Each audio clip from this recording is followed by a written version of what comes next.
ആ ഞാൻ റെഡിയാണെന്ന്. നീ പറഞ്ഞ ചലഞ്ച് ഞാൻ അക്സെപ്റ്റ് ചെയ്തു. ഞാൻ റെഡി, ഞാൻ എത്തിയിരിക്കും. ഓക്കെ.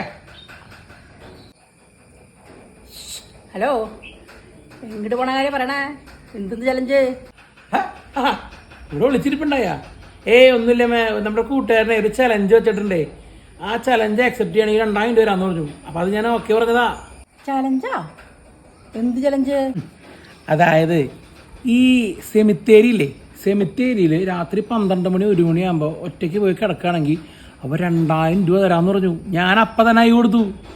സെമിത്തേരിയിലാ? ഒറ്റയ്ക്കാ? അവിടെ പ്രേതങ്ങളില്ലേ? എനിക്ക് പേടിയാവില്ലേ? പേടി എനിക്ക്. എൻ്റെ അമ്മ ഡെയിലി, എൻ്റെ ഭാര്യയില്ലേ, അവളുടെ കൂടെ കിടന്നിട്ട് എനിക്കൊന്നും സംഭവിച്ചിട്ടില്ല. പിന്നെയാണ് സെമിത്തേരി പോയി കിടന്നിട്ട്. അതിലും വലിയ പ്രേതമൊന്നും അവിടെ ഇല്ല. അത് നീ പറഞ്ഞത് കറക്റ്റാ. എന്ത് സന്തോഷം. അയ്യടാ, പേടിക്കണ്ട. അച്ഛനും എന്നെ എൻ്റെ കൂടെ ചലഞ്ച് ചെയ്യാൻ. അയ്യടി.